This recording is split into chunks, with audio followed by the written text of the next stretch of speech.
Okay, so welcome to Social Media Fridays. Each week we meet to wind down and discuss items of interest that have popped up during the previous 7 days.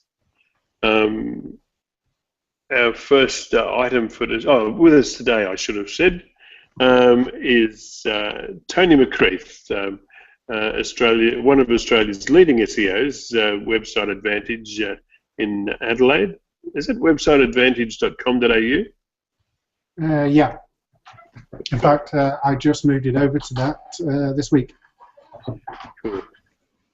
And Masataki Wasa is webmaster of wasaweb.net in the UK. He's also a translator and a Google top contributor on the AdSense and Google Plus help communities. Is it just the two communities, Masataki? Yes, that's right. Yep, cool. Okay. All right. Our first question, or our first item of news, was a post from Tony McCreath titled Social Media Statistics Australia. I have to say I've looked at these guys' figures in the past. I haven't been all that impressed. What do you guys think? I think definitely a pinch of salt with anything like this. Where they get the information from is probably quite limited, and just numbers is what's the value of the number compared to more detailed information, like are your customers in there, or I'm not sure what the value is. Yeah, the sources or the methodologies are not entirely clear. Yeah, I've only read the particular article, so I cannot say. But you would like to see how the information is sourced or arrived at. At least I was looking for active users, because I think early on in the days of Google Plus they were giving out some very fluffy numbers which were artificially inflated. So you've got to kind of consider that Twitter's probably got millions and millions and millions of accounts, but a lot less are actually still using it. You've got to take that into account on all these things. Yeah, I mean, again, with sort of active users, I suppose it's a monthly one, so.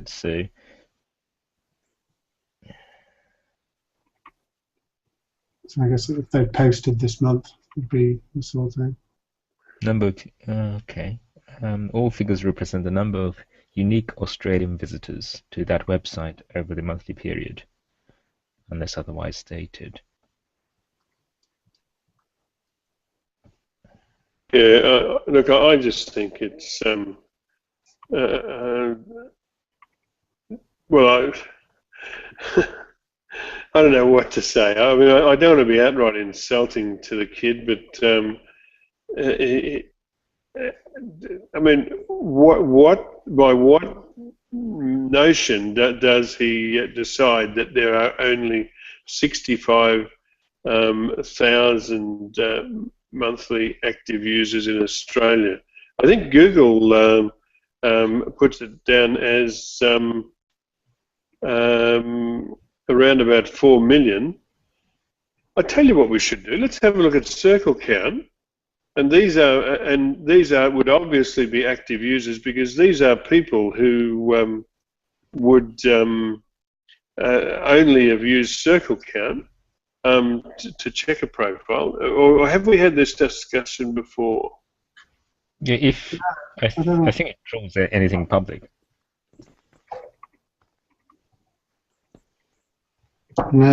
Circle count. So it's either, I guess, you've registered with it, or you've got some public link active on the Google Plus network.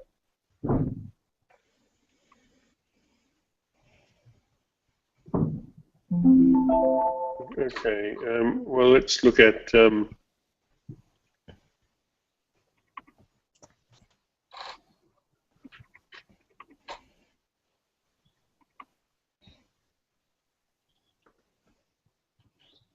I think a lot of this is not comparing apples to apples. Like the number on Facebook is kind of irrelevant comparing it to, say, numbers on Yelp. They're very different things for different purposes. So, yeah, I'm not sure the value there. If you're a business, Yelp is a place that you might want to go. Yeah. Surely, though, we can calculate. From circle counts, the number of users, or not? The number of users in Australia, surely. Are you in there at the moment? I'm looking at it now. Six of okay, so they're saying that we've extrapolated the number of active profiles we've indexed to the latest official number of Google+, which is approximately at 300 million. Now, in that, the percentage of users which are from Australia is 16.1%. So, what is 16.1% of 300 million?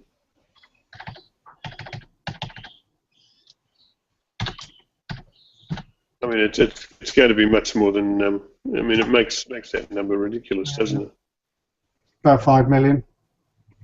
Yeah. Well, even if they're half wrong or 100% wrong,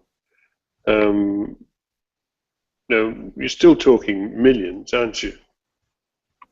I mean, it makes that 65,000 look absolutely ridiculous.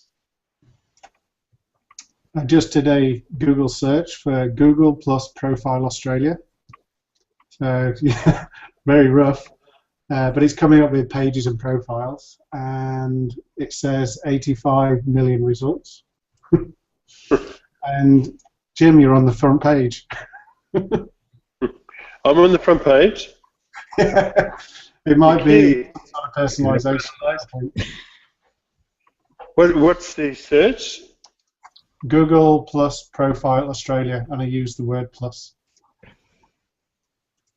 I think that's personalisation. Yeah, you're not there if I do it anonymous. Oh damn!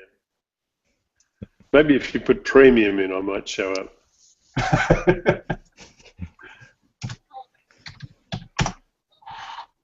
Oh, if I add SEO, Dan shows up. So that's good for him. And there's only 42 million of us related to SEO.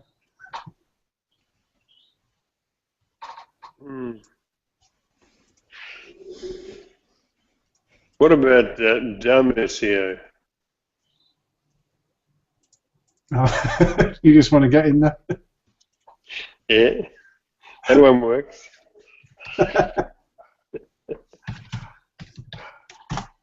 You probably won't need Google. New video, community, no author picture. Circle counts up there as well.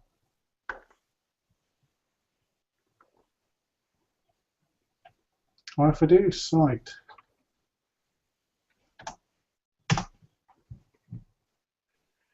So, can we draw a conclusion on the statistics for social media statistics?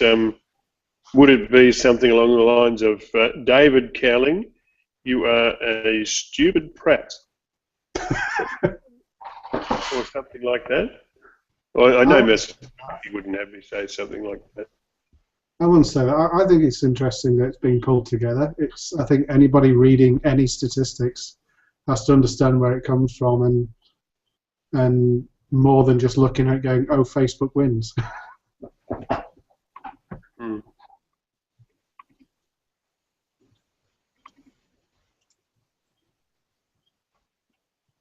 Yeah. So Oh, sorry about that. That's my puppy. Can we move on from this one, or would you like to talk more about it? I'm good.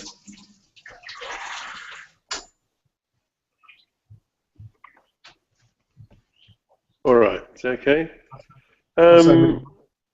So the next one is an article that I found that social media was emerging as a preferred care channel. In that, when I think this was an article on Forbes, was it, or Market Watch? Oh yeah, Market Watch. But they polled a sample of customers and found that they would rather be contacted via, Facebook or Google Plus or even Twitter, but they didn't want canned responses. I don't know what that means for Amazon for its response engine, but the thing is that that's would have to be regarded as a social change, wouldn't it? I mean, people are not expecting to be emailed. They're not expecting to be telephoned. They're quite happy to conduct their relationship publicly on a social media channel.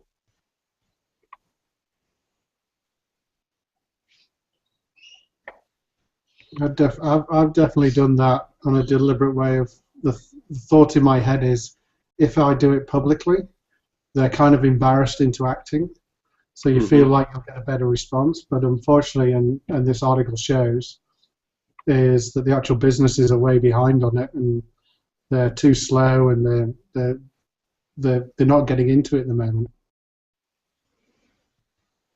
What do you think, Mr. Tuck?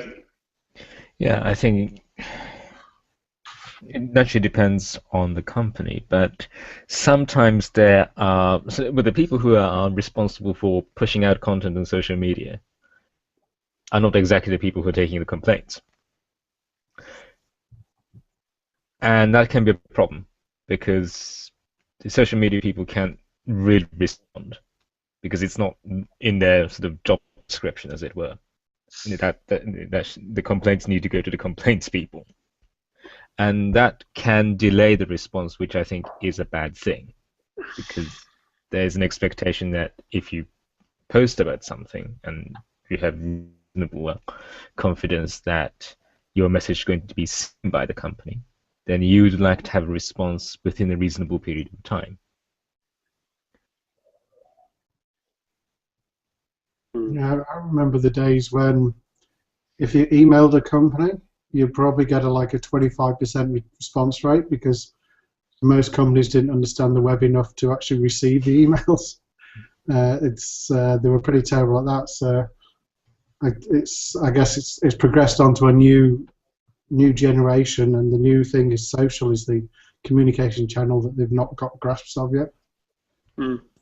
Well, I mean, one thing I've noticed is that here in Australia, if you have a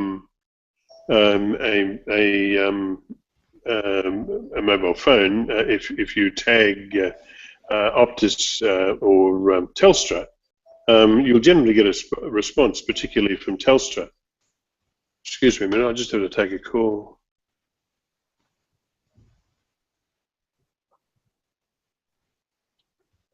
So that's good. I'm with Telstra as well, which is the Australian biggest telecom company, and I actually found they use the online chat quite well. Apart from there's a typically long delay you get on those things. I guess in reality, if you do it through social media, you should expect an even longer one. Yeah, I think so. I think.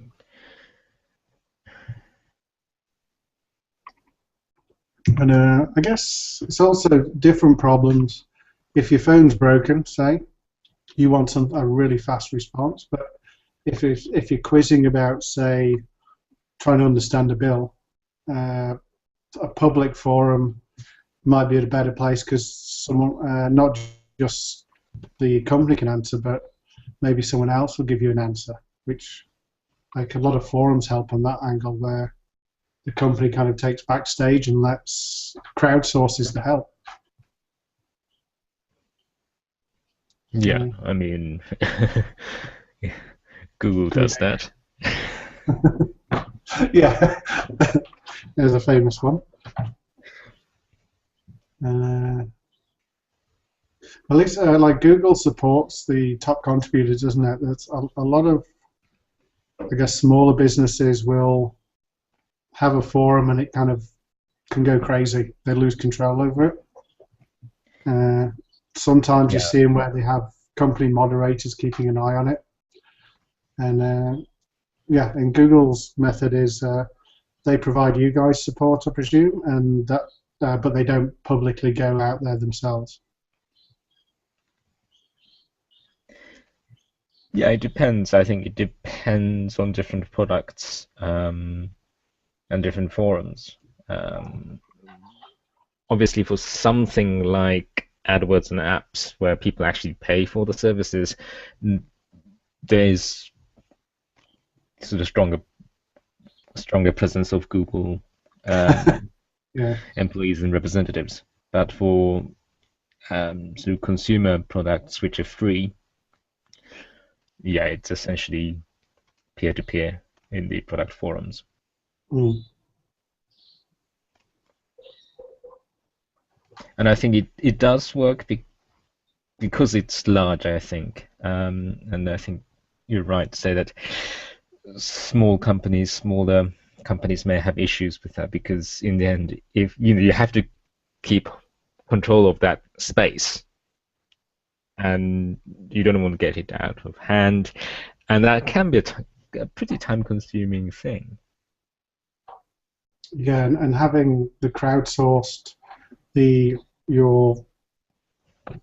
people who are into your product are the ones that get most active on there, and yeah, it can be very good, but it also means you're out there. Like, Google can take it in their forums. There's lots of people slamming off Google this left, right, and center, and they're big enough to just ignore it.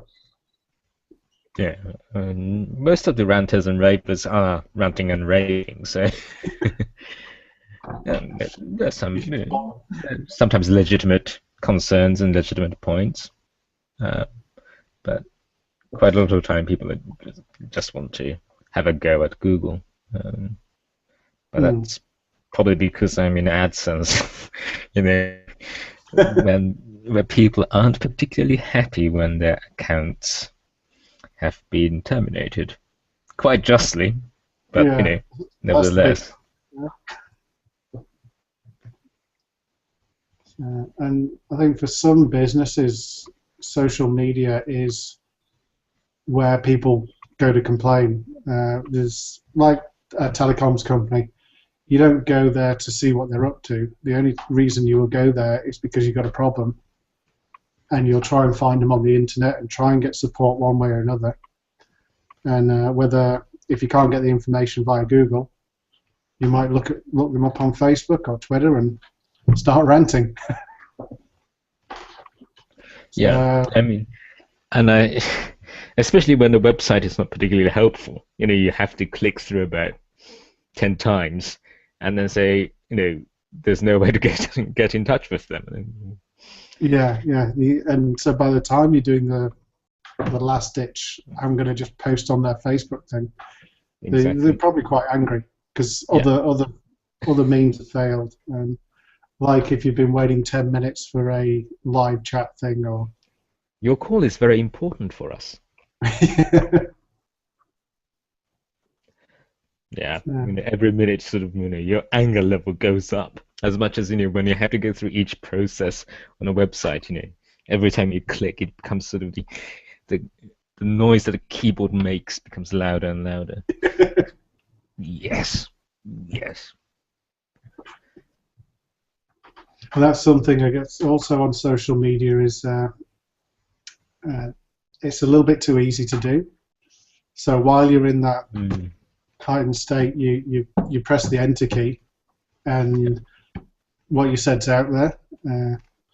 Whereas in other forms of communication, you tend to have a bit of a moment to think about it, or in email you might save it and send it tomorrow, things like that. But people tend on social media to go with emotion more. Yeah, I think that's true. It'd be interesting to know if there are any differences between the platforms. Are Twitter users angrier than Facebook users? I mean, no, in terms of it might be the same person, but would they express themselves differently on a different platform? Yeah, you could probably do some sentiment analysis using positive keywords and negative keywords, and see what makes people angry. That'd be interesting. It'd be more interesting than the Australian social media top 10. I think, I mean, ignoring the complaints probably is the worst thing that you can do as a business, right? I'd say the worst is deleting them. That's true. I think going on the worst thing.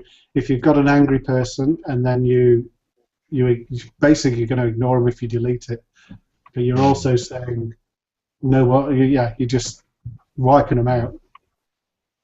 So I've seen a few angry people responding to being deleted, and they start spamming because they know it's a bit of a battle. So yeah, don't delete, don't ignore.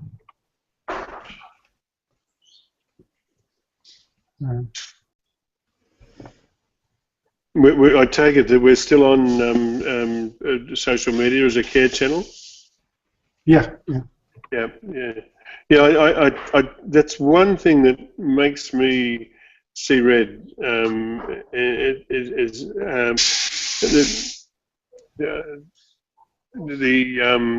thing is that remember I'm not having a good day, am I? Randy Wilson Brown, whatever he calls himself now, he deleted a comment I made when about that site that was derogatory of SEOs, and for some reason or other, it flipped a switch on me, and I, got very cross. So I can understand that. Some things I say, I wish I'd never started. Well, that's what I was kind of saying, is social media is a little bit too easy to press the button. So you do things, we're saying like people could be, by the time they're going to social media as their way of communicating to you, they're probably pretty pissed off. And you press the button and you might be a bit more angry than you normally are. Perhaps they should have those things where they have to decide whether you are either drunk or angry. So saying before sending this, calm down, or do simple calculation to make sure that you're not angry or drunk. Well, you could do what I said, the sentiment analysis on a post you're about to send, and if it's got too many swear words in it, it brings up a warning. Are you really sure? And then you could have a soppy warning as well. If you're trying to do too many kitten posts or something like that.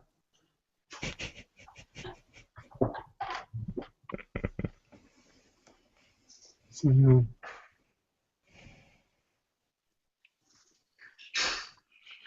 this kind of, you go on, Tony. It kind of crosses onto a bit of the thing I mentioned that we could talk about is running communities and forums, because I mentioned that some businesses will set up forums to actually do their so you can ask you questions and they will answer questions or they crowdsource the answers.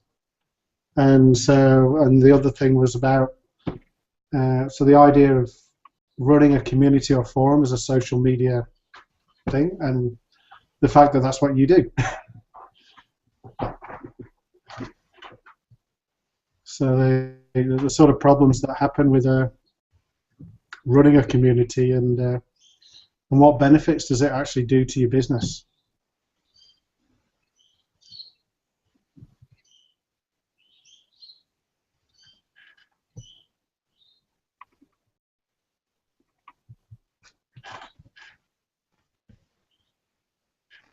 You're muted. If you don't. I am such an idiot with that mute button. Did you ask me a question, Tony?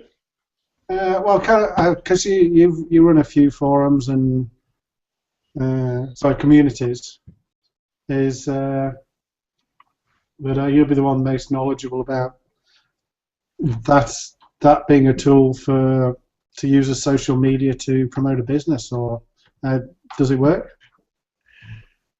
I don't think so, but I think it's useful in this way. If you have content that you want to publish to a specific group of people that want to see it, and like these may be commercial products, but if they're specifically people that want to see it, it's one way. One use that a forum can be put to, but whether it develops clientele, I don't think so. Well, it might. I often wonder, the SEO questions community, I think, is about 11,500 or more members now. I often wonder how many of those are active, or whether people join, post their question, have their question answered, and move on.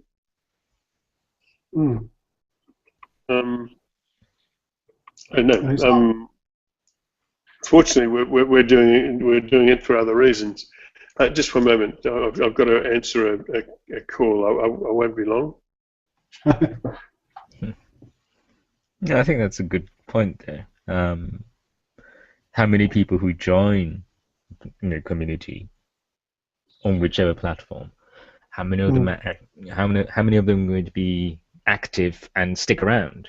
And the answer to that would be a small minority in most cases, because people have a particular need, particular question, and the sole purpose of going to that community is to have that question answered or complaints heard.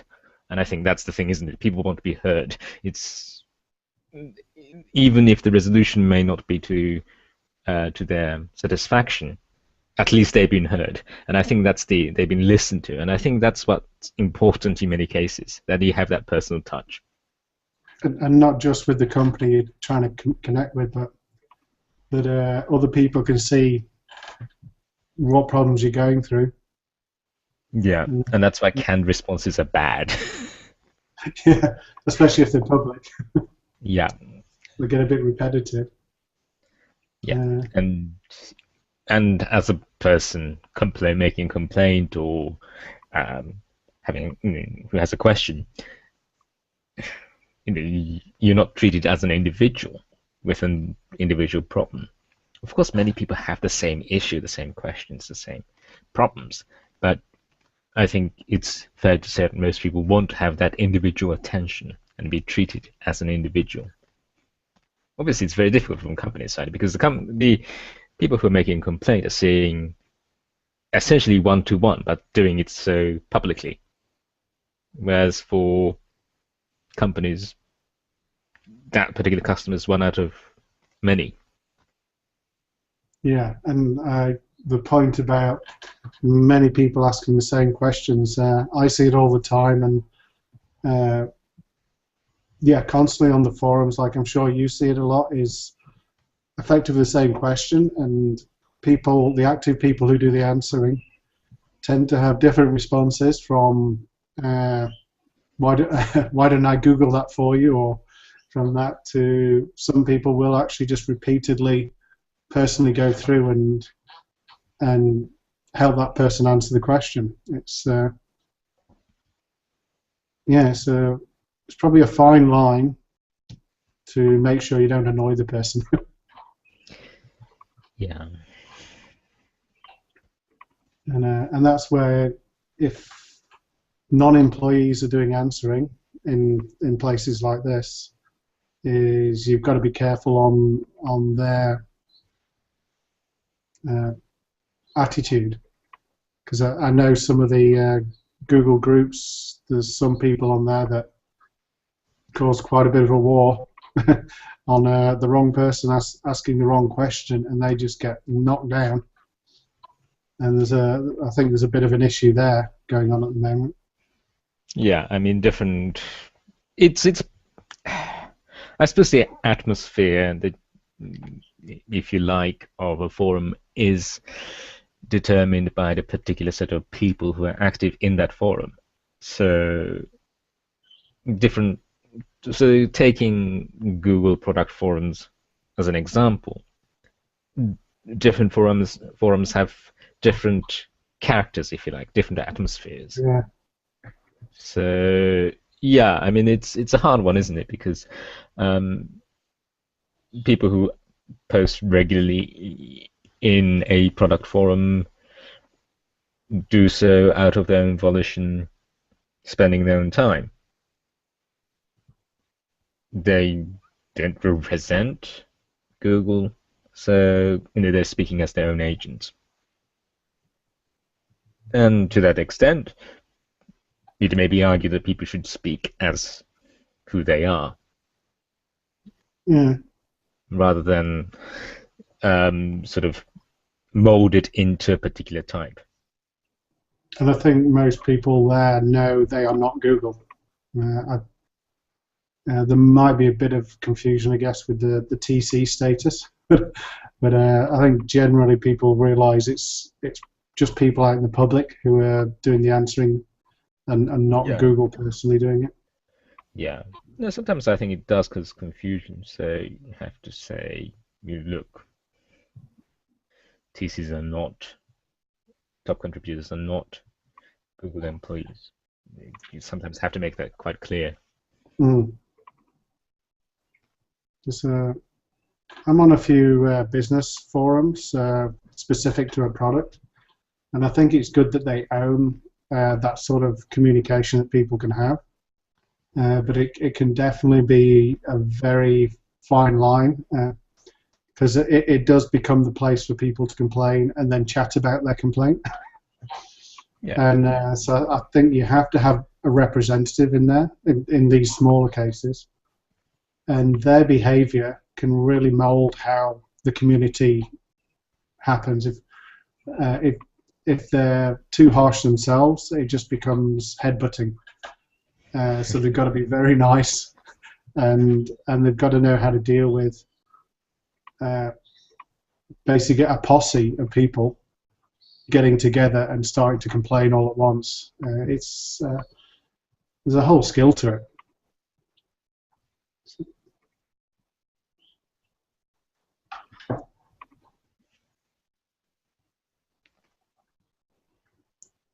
And then we're talking just before, well, there's about deleting posts, but in forums and things, you can actually go as far as you remove users, you can ban people, like in the communities here.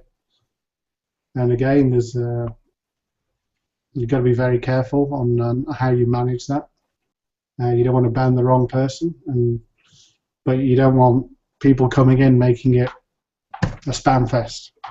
So there's lots of skills, and that's kind of what I was wanting Jim to answer, but it's a tough one, because spam is to a certain extent easier to deal with, because it's spamming. It's sort of foul-mouthed complaints, if you like, sort of exaggerated, expletive-ridden complaints, for example, how do you deal with those? Because there is a kernel of genuine complaint in that, but it's expressed in such a it's expressed in such a foul manner, and that person's behavior might be very disruptive to the whole community.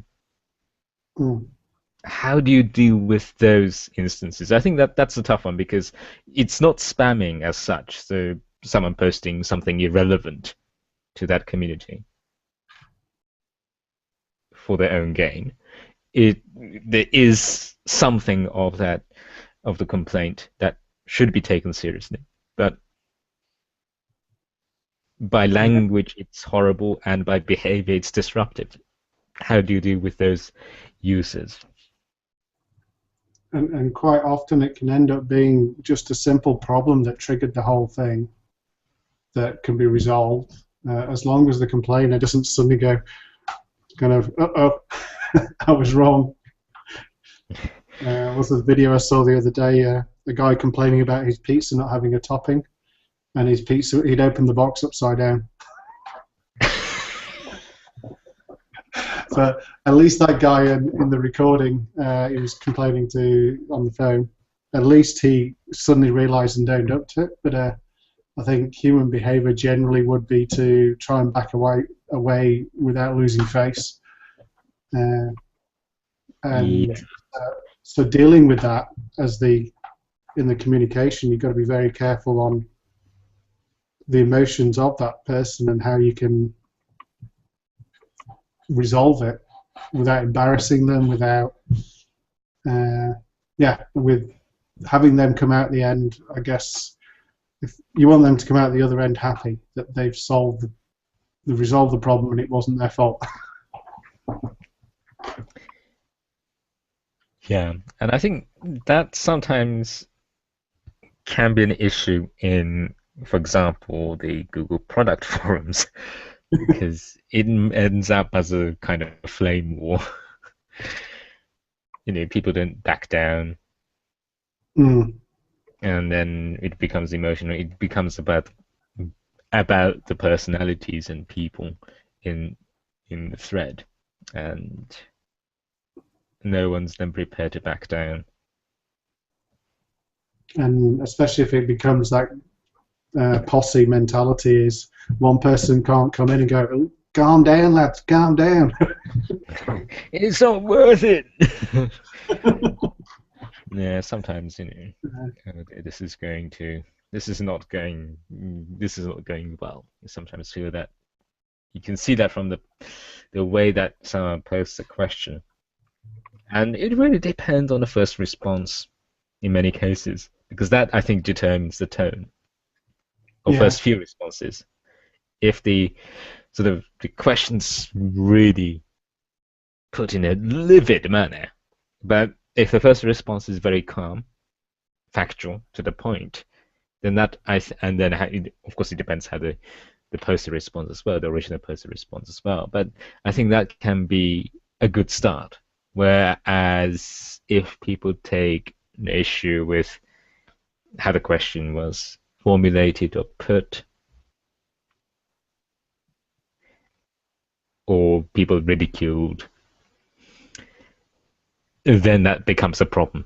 Then it can descend into something quite ugly quite quickly, and it does go out of control at times. And I think that's true for any platform. That if you don't manage the first few responses properly, then it really can descend into something pretty nasty. And no one comes out with any credit in those instances, and I think that's the issue. But then people don't feel that they can back down. And nobody wins. It's the angry person goes away angry and probably is blocking any answer. So it's a tricky job. I wouldn't like to have that as a job, to be the problem resolution person, or whatever the technical title is. to do that.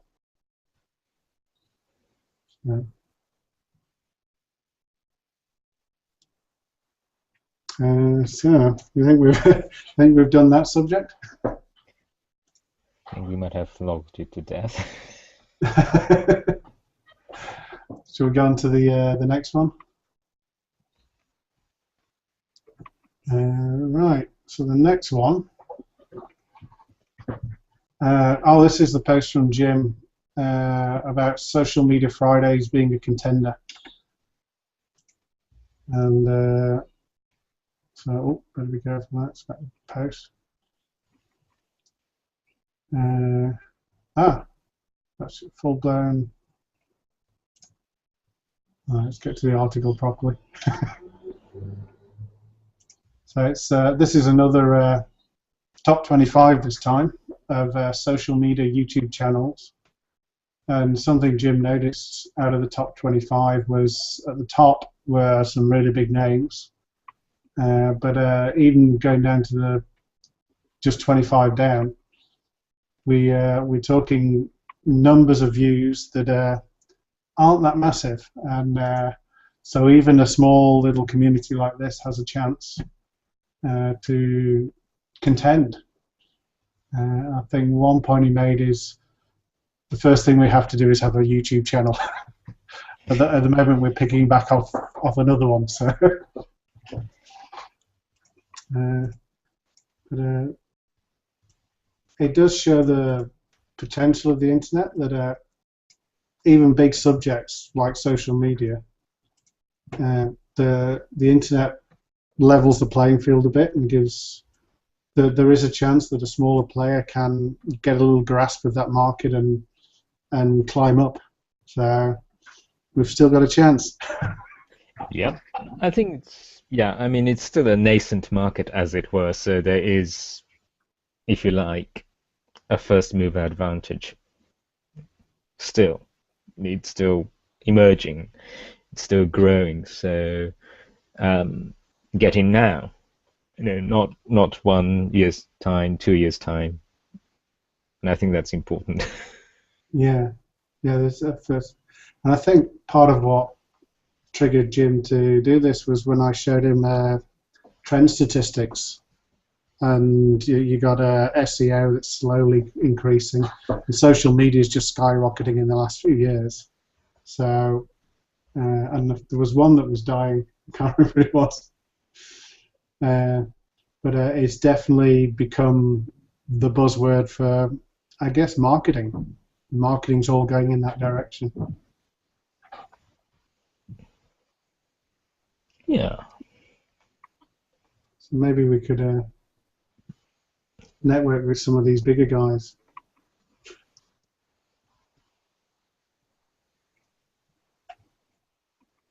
But as Jim's not here at the moment, he can't elaborate on his whole feeling on it and see if we can get up there. He probably knows the actual views that we've got, doesn't he? Oh yeah, he has access to the YouTube statistics.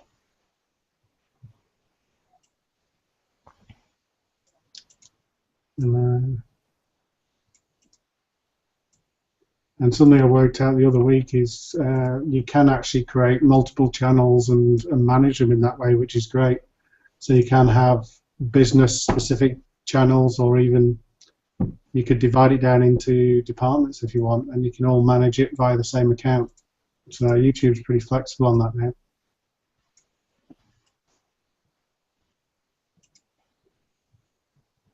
I have to say, I don't really know much about YouTube. I don't know much about anything, really. I just dabble in it. I've actually started doing training videos, or like videos to go with the articles that I do for guides and things. And I think YouTube's definitely a good place to put them for people to discover them. But I'm also kind of keeping that separate to actually what I put on the website. So I'm doing self-hosting and things like that, which actually means my videos can be more interactive, which is great. We'll see how that pans out there. And getting little snippets in search results, which is nice. Oh, the video snippets. Yeah. Oh yeah, that's good. And it's funny actually, even though I'm supplying the snippet that I want, it looks like they are using their own, like with your page title, they will still maybe take a image from the page itself rather than the video or something like that. So it's interesting stuff. One downside though is YouTube has the social aspect to it. So you've got that conversation that people can have around the video. But then you want the conversation to happen around your website, not the video.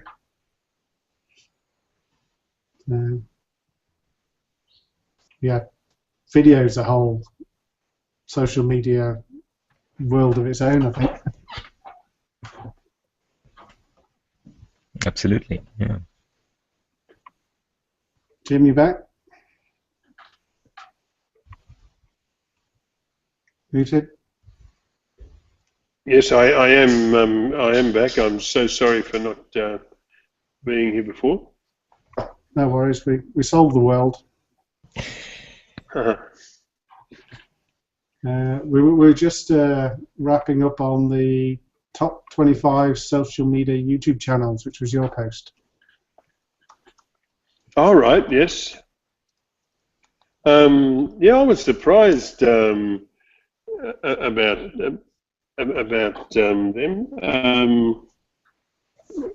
It just it seems to me that we don't have a big mountain to climb over to be up there with those people that are up there. Although I must say that the leaders of the pack are, you know, like there is them and dust between them and the rest.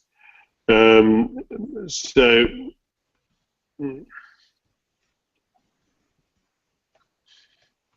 I'm just going to talk to my son again. It won't be a second. I'm so sorry. Okay.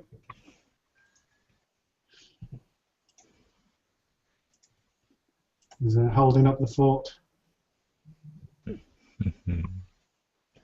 Yeah, so we sort of gave the game away, haven't we? Saying, it's on. We're suggesting that people could get into this market.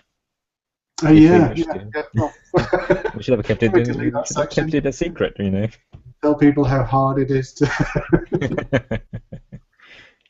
It's not easy at all. It's terribly difficult. Probably, like, I think most people, you want to find the niche that is yours, and if something like social media has that potential, you obviously have to put a lot of effort in to get in there, but it does mean that you can put a lot of effort and you can get there. You can rise to the top, and especially when YouTube's the second biggest search engine, it's as good a source of leads as Google search itself can be. If you can create that content. And technologies has also leveled the field. Like, from doing Hangouts, it's so easy to get a video up there. And I'm now using software that it basically edits the video for me. You do screen capture and you move the mouse, and at the end it's actually done all the zooming and panning and everything all ready for you, and you just tidy it up. Mm-hmm. And then press a button and it goes straight onto YouTube. So the technology means that anybody can do it now, which is great.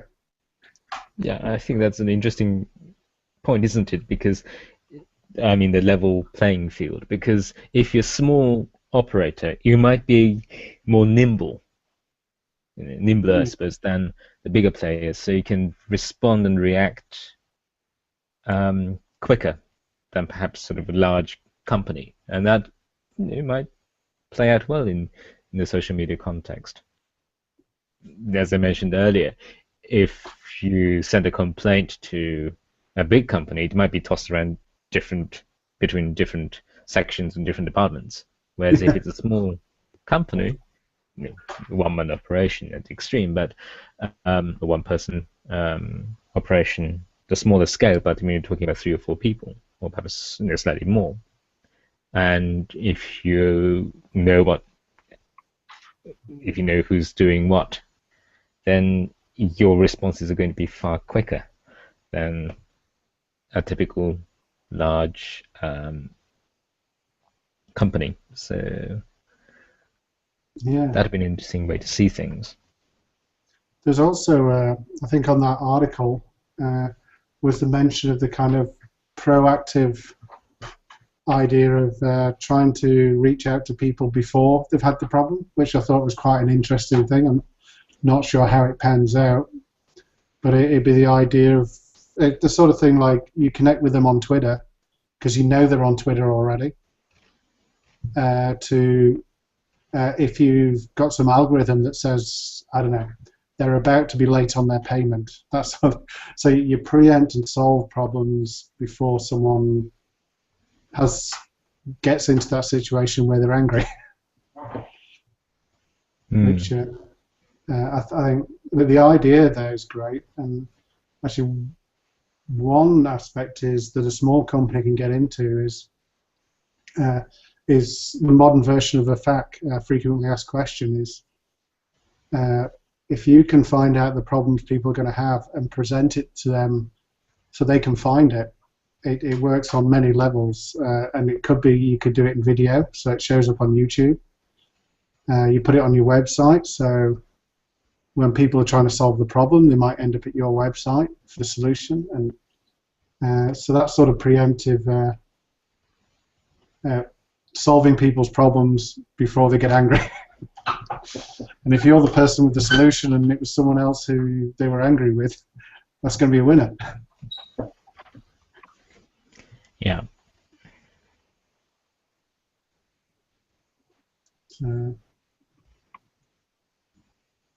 Yeah, and it can be a good way to create content as well. Yeah, well, it all ties in, doesn't it? I was thinking that my SEO brain was coming out going, oh, content. But it's also, this is content to help you deal with your client's problems or not even non-client problems. And the big win is if people start sending people to your website to find the solutions.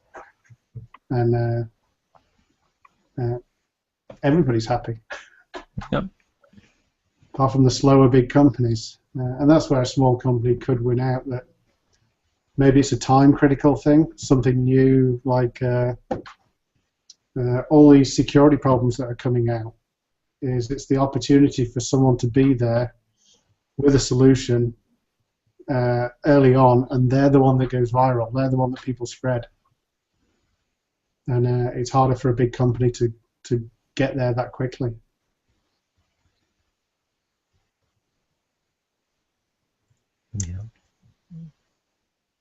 Yeah, did you hear about the new security flaw? What was it this time? Same library? Oh, yeah.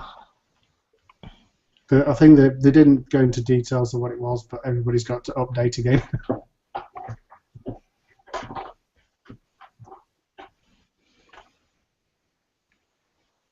So, my public service announcement is have unique passwords on everything.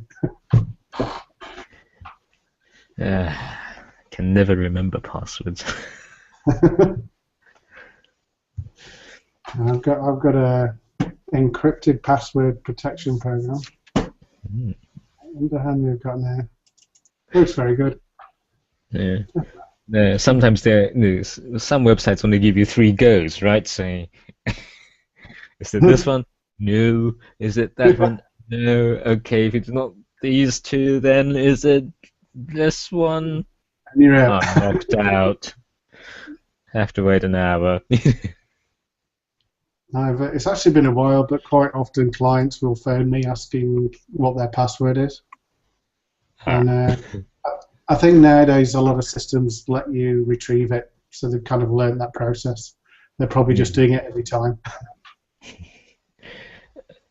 Yeah, it can get a bit annoying when you have to set new password every time you do that.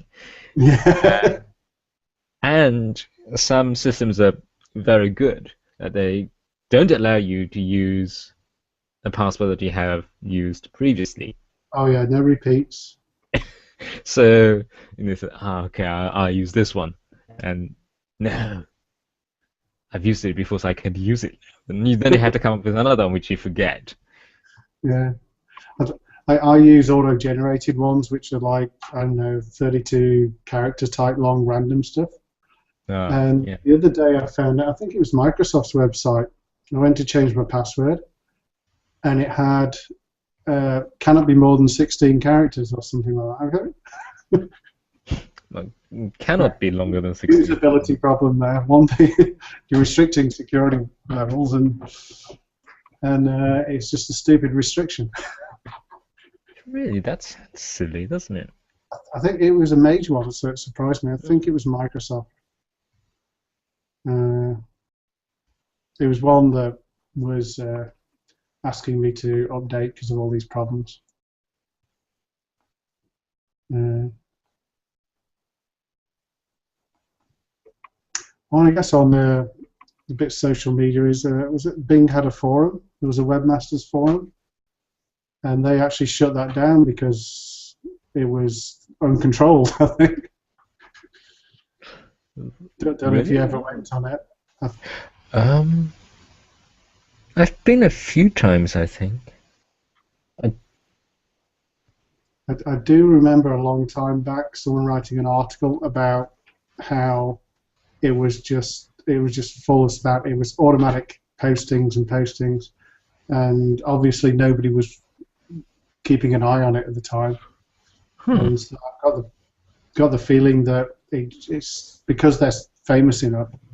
The battle was just too hard to try and beat. So, which is interesting because the Google groups tend to cope with it. It doesn't go out of control. And we're talking spam, as in just gibberish or Viagra posts and all that sort of stuff. There have been various problems. I think they filtered out quite well, but there have been sort of sporadic instances of escort spam, live sports streaming spam, but they're usually good at preventing that from appearing. And are you guys allowed to manage at that level, or is that still just Google who controls filtering them out? Oh, that's Google, not us. Oh, I mean, right. Users can report posts as being spam, and then, but the determination is made by Google, and any sort of filtering before they appear in the forums, that's completely Google. So it's sort of big black box. Don't know how they do it. But so sometimes, that's it's actually a surprise when spam does get through, and sometimes it does, and especially ones that we've seen before in large quantities, like, as I said, escort, spam. They still sometimes appear, and we just go, oh, right, we haven't seen those for a while. Let's report these as spam. So you report the thread as spam, and then hopefully Google will take action. That's good. So they must have a team on there, a big enough team to deal with all that, whereas I guess Bing can never get on top of it. Yeah, I mean, it's a bit different for Google Plus communities, isn't it? Because there are quite a lot of spam. But we're allowed to create a team of controllers, which Yeah. and well, I think a lot of communities out there I've looked at, and they got massive numbers of people in the community. But you look at it, and it is just well, the spam version in Google Plus is just people posting about their own articles and promoting their business. Yeah, I mean, yeah. sorry, go ahead. Yeah, I just seems. In fact, at the meetup I was in early in the week I was saying numbers don't necessarily count, because this group might have 10,000 people in it, or community, but they're all there to spam. So it got popular with the spammers because it got popular. They're probably just spamming because it had a lot of numbers. So they just kind of self-imploding to spamdom. Whereas the smaller communities, which are being controlled, tend to have better interaction, better content, which is good, especially small ones like this. Yeah, and even with the larger one, I think larger ones, it really depends on how active the moderators are. And strict. Yeah. It's always an issue because owners and moderators in Google Plus can remove posts from their Google Plus communities, and there are sometimes borderline cases, and you think, right, what do we do here? And that can be tough because it goes back to deleting people's posts, right? In essence, Yeah. And that does make people angry. I did see it happen once. I can't remember which one, but the person came back going, "Why did you delete my post?"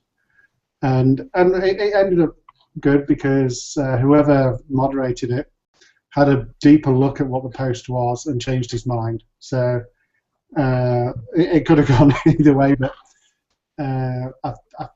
they both ended up happy in the end, I think. Because as a moderator, you might not, you don't necessarily have the time to go in really deep into it. Hey Tim. Hey there, how's everyone? Good. We're still live. All right. Just so you know. Yeah. Beep. Beep beep beep beep beep beep beep beep beep beep. In fact, we have no control because Jim's gone off firefighting somewhere. That's what happens when you start at like 6 in the morning.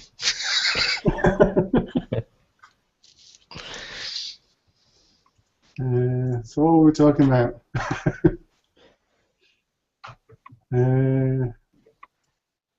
Forums and things like that.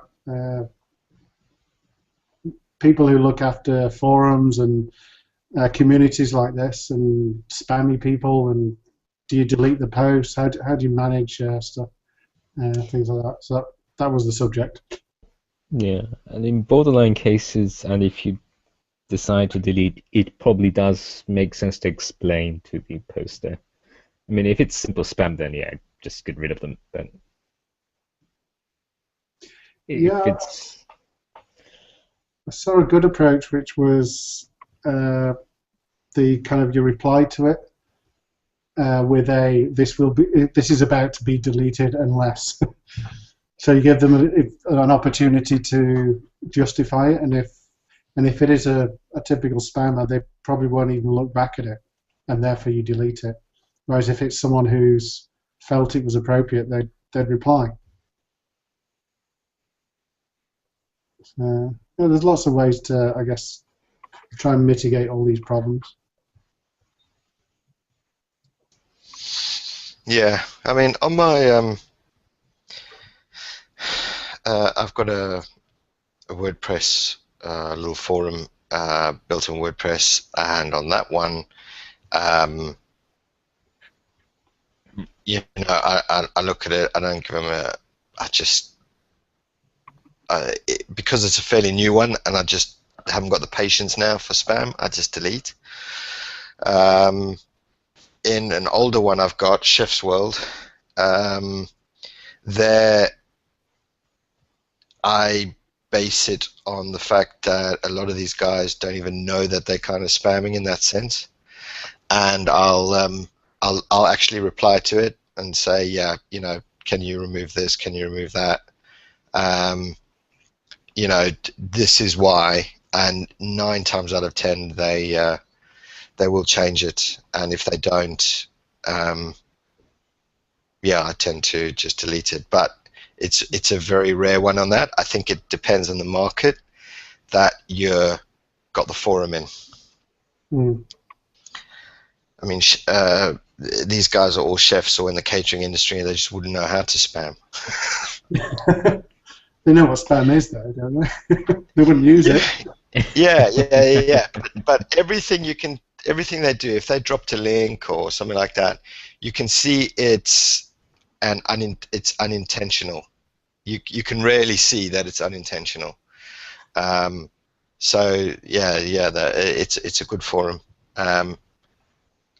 No issues really. I mean, very rare. I get like someone trying to spam. So yeah, I think it swings and roundabouts. There's got to be other markets out there that haven't got a clue either, or yet, should we say. Those are the nice ones to moderate. Yeah. Do you ever edit posts? Like in one forum I'm in, the tendency is not to remove a post if it's got a link. You just delete the link. You put link removed. And I think a lot of people almost think that's an automatic system, but in this case it's not. We all know that's the kind of the way we deal with that sort of thing. So you just let them say their thing, and sometimes it does look like it was a deliberate, simple comment, link at the bottom. Sometimes it is, like you say, they don't realise that it's kind of frowned upon to include links. Yeah, funny thing is the forum that I do is if you put the link in it, it's not HTML enabled. So a lot of the time, a spammer who thinks he's actually quite clever it's not even live. So they just die unless you actually unless you actually coded it into your comment. But yeah, I mean, that's just old school. It's just, but like I said, it's very, very rare from them. Very, very rare from them. And yeah, and even if they do try, it's still rare. Hello, Jim. Hey, Tim. How you doing, mate? Good, mate. You're looking well today. Yeah. Good. Are we still in question 3, guys? We're talking about spamming forums and communities. So maybe one, you mentioned WordPress, and a couple of my clients' websites, they accidentally leave comments on for a while on a new post, and the amount of spam comments that appear on it, even though you shut it down because it's been picked up, it's a monthly chore to delete all the rubbish that obviously doesn't appear on the website at all. There's no value to it. But because they picked up that link, it's on some sort of spam world network, and just get constant rubbish. So I wish there was a way to completely turn WordPress off with comments. There is, isn't there? You can leave comments off pages. Yeah, the problem is the actual, I guess, comment service. The mechanism to add a comment is still enabled. It just doesn't show up on the page. Mm. So, and that's why I say, like, if you have comments on for long enough, and some spammy scraper picks up your link, it seems like it's syndicated around to all the spammers in the world. Yeah, they are. I mean, my little my little play site for myself, Daily Grind. It's just where I just chuck my own little thoughts on. Got nothing to do with, it's got nothing to do with it's about anything and everything. New coffee shop, new whatever, what's going on, and yeah, someone must have picked that up because Jesus God, it certainly gets syndicated. I get 30 or 40 attempts like a day. It's just ridiculous. They syndicate. It gets put on a list somewhere for every other bastard to give it a bash. But I've removed WordPress comments, and I've replaced it with Google Plus, and that seems to have reduced all attempts. Yeah. That's better enough, doesn't it? Yeah. And then also, of course, if you see a Bluehead comment, it's just that's the one you look at. In Google Plus, can you edit the comments, or because they're kind of on Plus, they're not yours? Yeah. If they're in Plus, you can go and actually report them and mute them, and they'll never be able to comment again. But no, I haven't found a way to remove it. You can't edit someone else's post. Yeah. But it's generally a clean mechanism.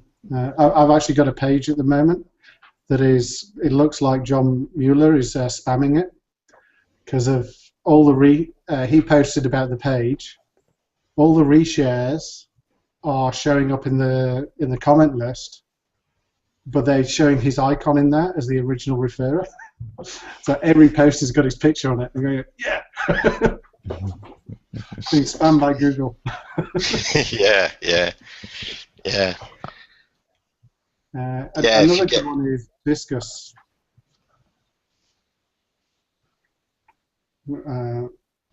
Disqus doesn't get much spam, and it's very easy to manage. Just put a link in the chat there.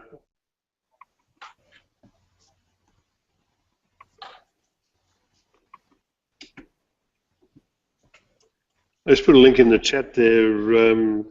It goes to a comment on dumb SEO questions from about 3 weeks ago, number 85.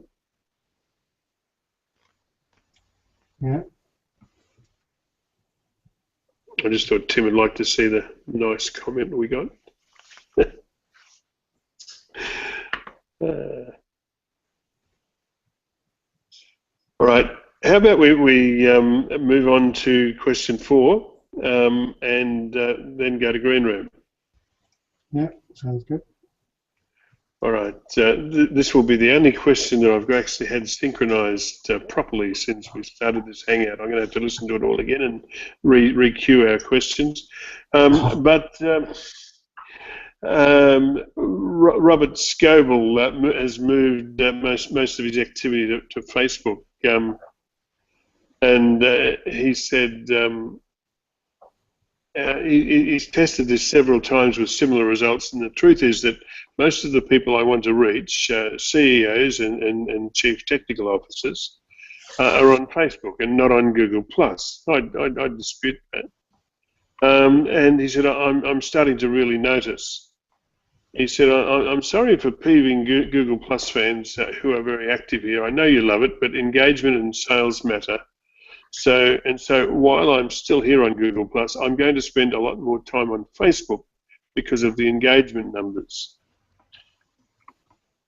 Mate, I think he's smoking. I know he smokes cigars, but I think he's onto that legal marijuana. No, I can see his point. You know, in some verticals, people haven't converted over. I'm busy working on a post for Blueclaw at the minute about the fashion industry's uptake of Google+.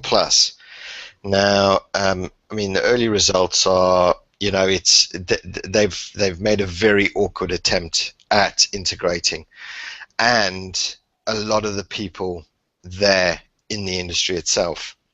So I think depending on what vertical you're in, the only one that's actually sort of made some half-assed decent attempt at it is like ASOS.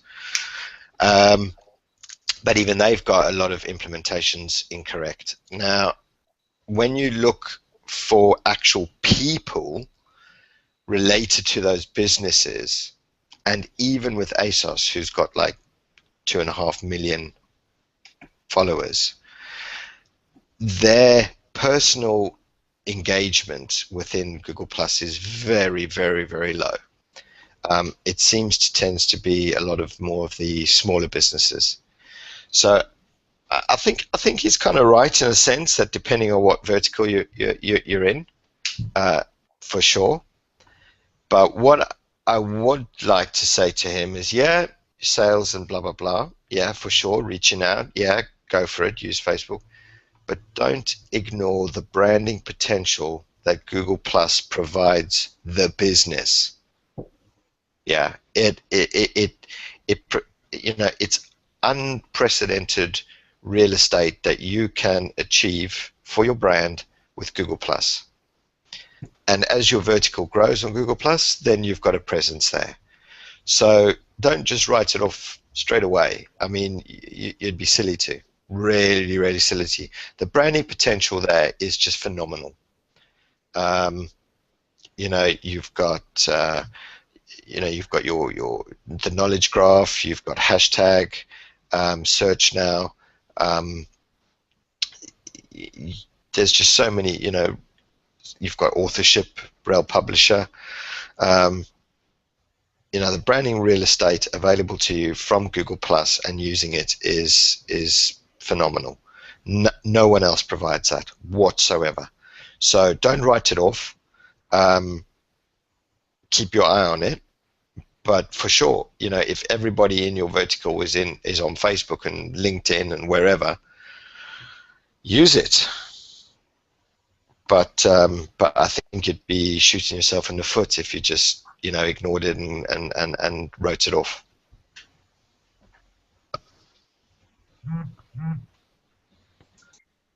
He got almost about the same amount of interaction. I think it seems his main complaint is he's got too many followers in Google Plus that don't talk to him, which I guess it must be a different dynamic of followers. Maybe on Google Plus he's a lot more prominent and a lot of people who are vaguely interested in him are following him, whereas on Facebook maybe it's people have to discover him more, so there's just a different dynamic of the people there. But within both, he's probably got about the same number of true followers. So I think don't worry about the numbers. If you still get interaction like which he is doing, keep doing it.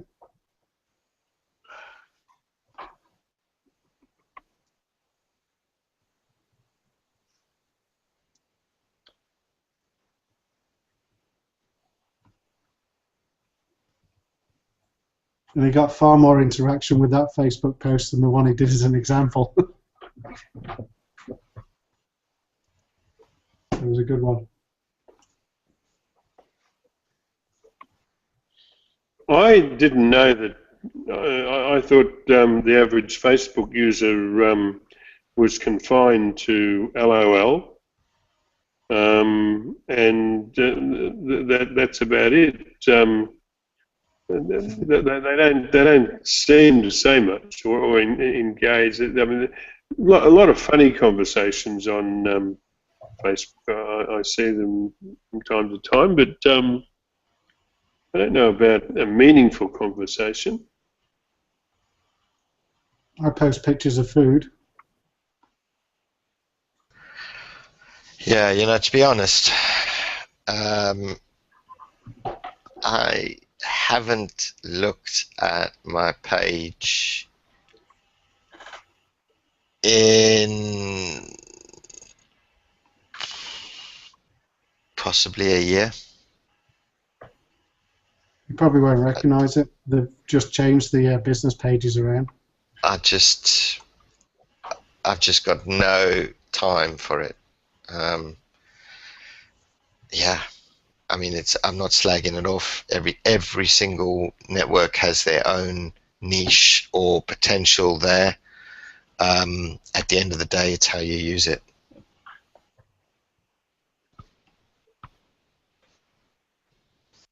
Yeah.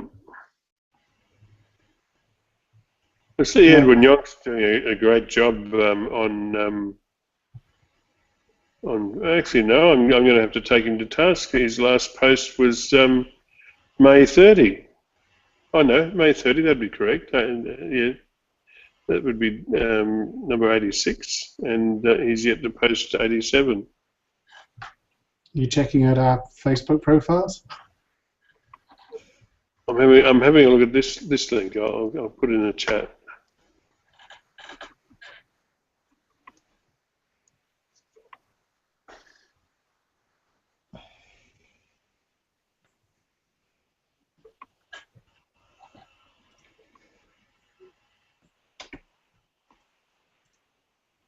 All right. With this Robert guy, he's actually using his personal profile on Facebook.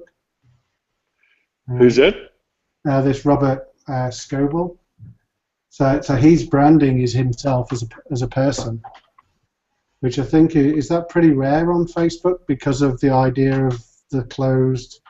Most people don't put themselves out there in public on there. They'll use a page.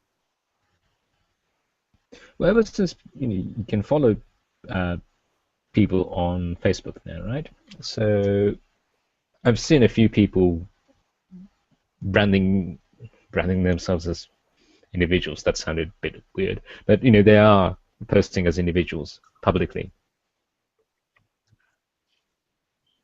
Yeah, which is kind of a bit. Google Plus is more. That is how it starts. You're out there in the public. So it's, Facebook kind of followed on that idea. Yeah, the funny thing is that I've found with Google Plus is because obviously I'm logged in as me all the time. You tend to always comment, engage, and interact as yourself, and business pages just get like kind of forgotten, don't they? And then when you've got a post, so what I tend to do now is like you've got to make a conscious effort actually. So if I'm publishing something, then I'll publish it to the business page, obviously from that side, and then share it as myself, because then I can continue the conversation as myself, if you know what I mean. It's a weird dynamic. You tend to forget the bloody business page and just go with yourself, and yeah. Yeah, I've done that. And that's the first sign of madness, Tim. Talking to yourself. Mate, it's even worse when you start commenting to other of your business pages. Oh yeah, having a little conversation from different personas. Now that's worrying. Yeah, and then when someone else wants to get involved in the conversation, your two personas start having an argument with him.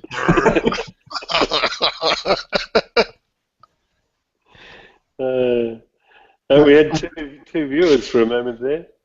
All right, I'll stop talking. No, we have two again. I had a client with 5 practices and 5 doctors, and I set up all the profiles for them, and then I had them introduce themselves on all the. So the practice was a local page, and it was a bit of a weird day of me switching accounts left, right, center, and circling different people and saying hello and all these things. You could get very confused with all that sort of stuff.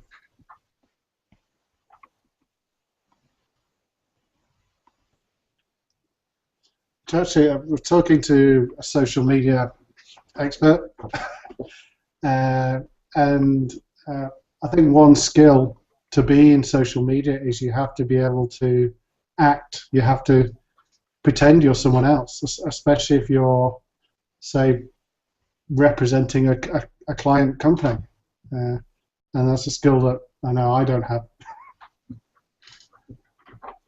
Can you get away with it though? I mean, there is a thing, and it is a thing, authenticity. I mean, I'm me on Google Plus. I don't try to be anything other than me. And the reason I took that route is because I'm lazy. I don't want to be second guessing all the time what I'm doing. So if I have a failing, I don't mind. I usually try to get my failings published as quickly as possible, so it gets them out of the way, put them behind me. But yeah, do you think that a lack of authenticity works? I think it's easy to spot. Yeah, and that's why I think it's hard. I think for these companies who are hired to be someone else and to be, whether it's an expert in a fish farming or whatever they suddenly have to be on Thursday, and then Friday they're doing this other thing. It's if they're good at it, we don't spot it. So, do you think some people are actually that good at it? Like ghostwriters and things like with the stars.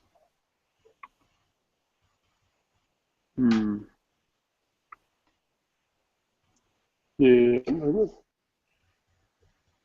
I think everything I do will come out with my personality behind it. It's very hard. I can't see myself changing my personality that way.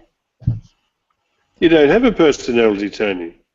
That's because I got no beer. Yeah, it's beer o'clock.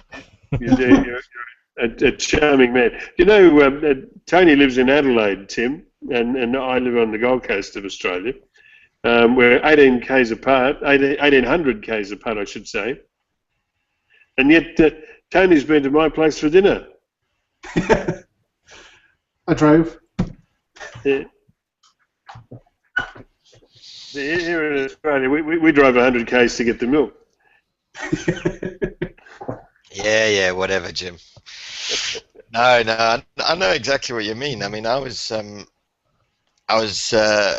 my younger days when I was hitchhiking down to Port Elizabeth the one summer, and I got dropped off in the Karoo by someone who was obviously turning off and waited a couple of hours for another vehicle, and this little pickup comes along, and it was a farmer, and he reckons, I'm not going far, mate, I'm just going to go pick up the post. 5 hours later, he dropped me off at the next town to pick up his post. Yeah, I know. Yeah. Now, I mean, being in the UK now, like someone says you want to go to the Lake District for the weekend, I'm like, oh, Jesus, no, man. And it's like a 3-hour drive, and it's like, oh no, it's too far. When I did my trip, I worked out I averaged the distance of London to Scotland every day, and managed to have a beer for lunch as well.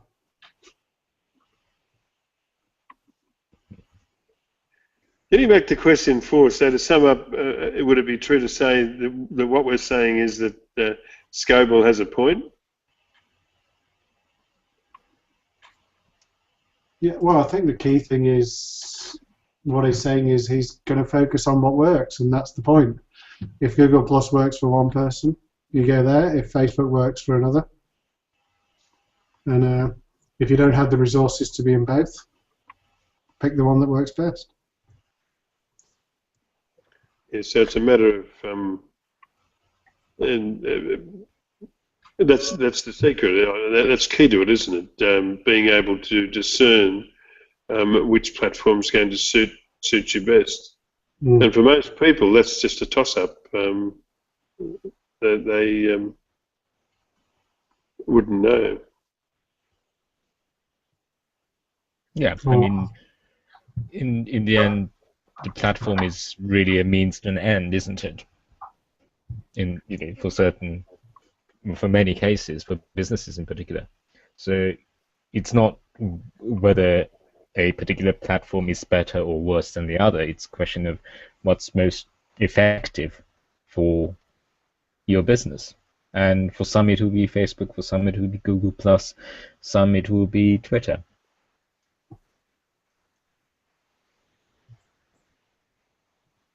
And the myriad other systems that are out there. Mm-hmm.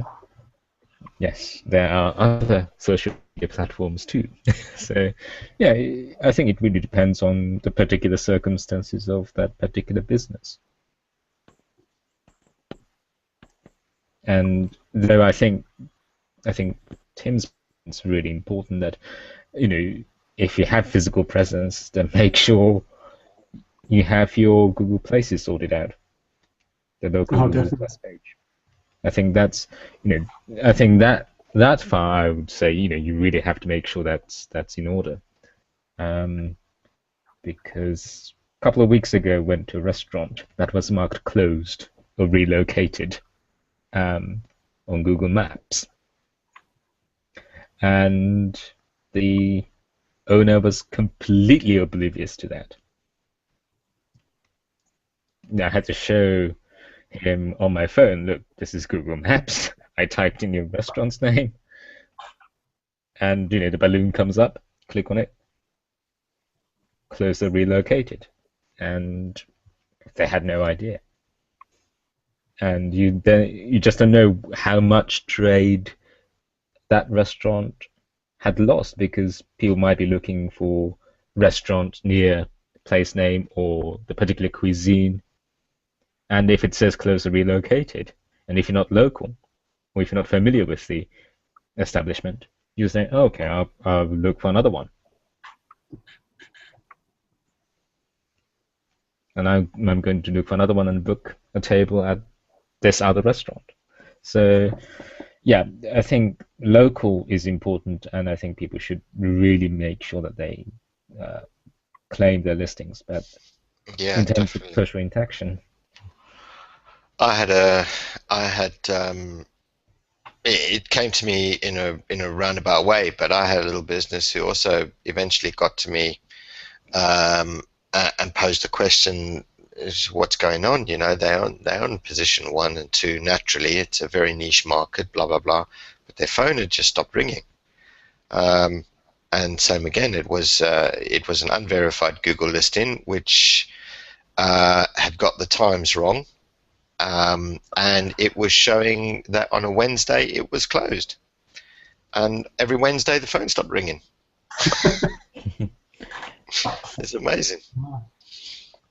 Actually, I noticed, went through a client, this one, multiple locations, and at one point with the Google changes, the times all went wrong.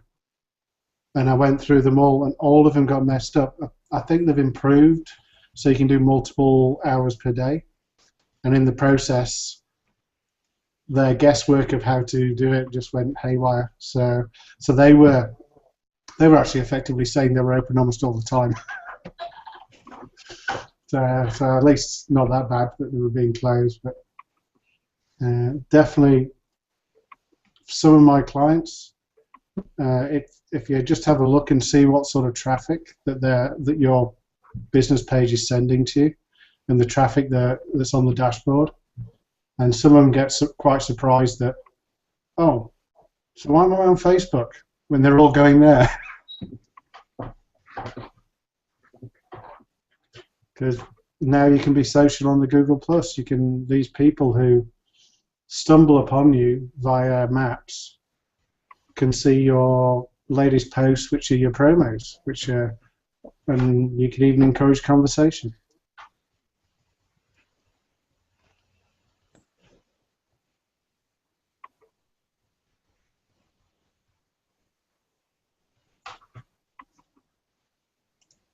Well, we've had a response from Mihar Bagat, or Bagat, on the event page for this particular Hangout on Air. And I think she's referring to our discussion on Facebook.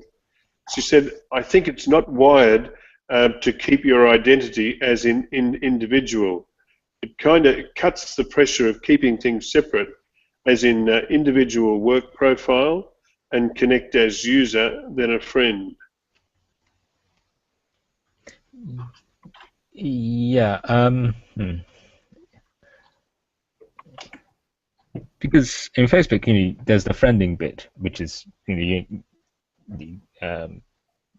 both sides have to accept each other's friend, right? And there's the follower, that is basically one direction. That you decide to follow a particular person and follow that person's public posts. Whereas, the friending bit is a different quality of relationship in Facebook. Let's put a link. Miha also made a post in the Social Media Fridays community, and she's watching us now. So, hi. Hi.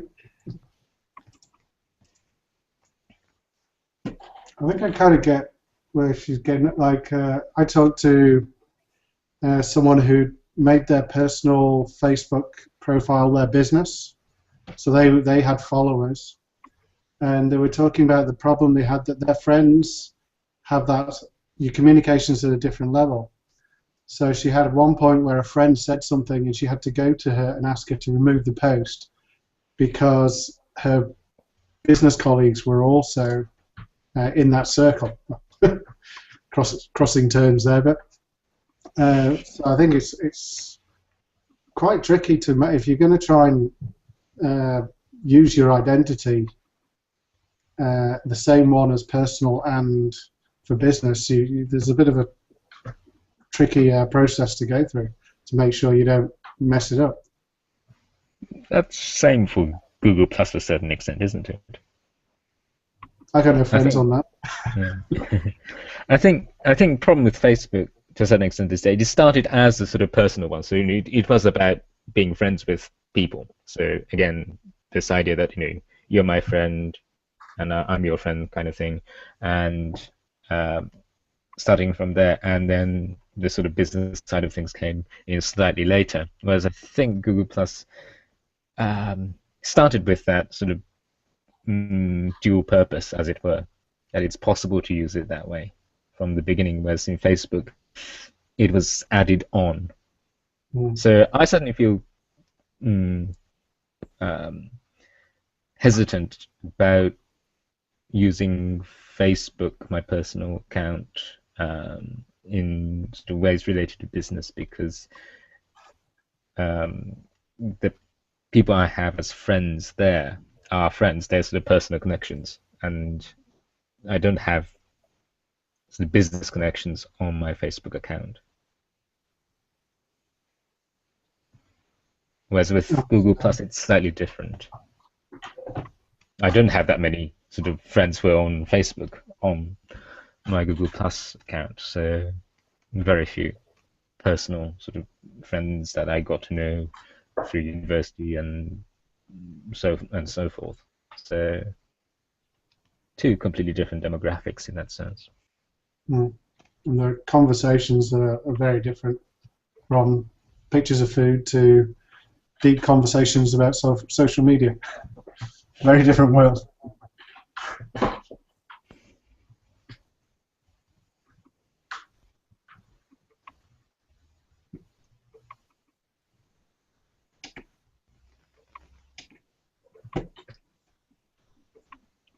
Do you guys check Miha's post on the Social Media Fridays community? I plus one it. Uh-huh.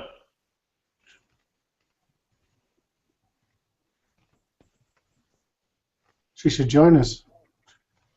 Well, I was just thinking we should go into Green Room, so on the post on the Social Media Fridays community, I'll put the link in case anybody does want to join us. But other than that, look, I'd like to thank the three of you for watching us. It's your interest that makes what we do worthwhile, and we'll be back at the same time next Friday to do this whole thing again. Okay, so I'm just going to check if there's a post that I can put this link on in the community.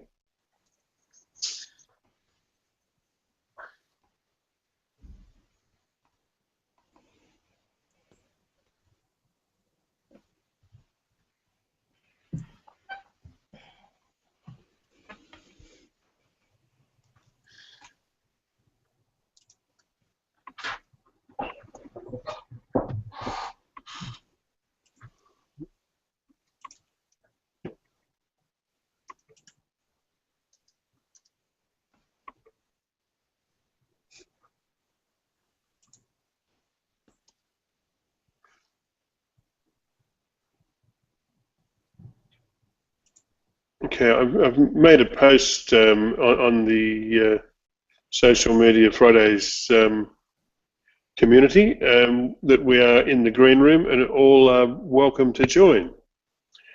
All right, thank you very much for your participation, guys, and will you all be back next week? Yep. Cool. Okay, thank you very much. Bye.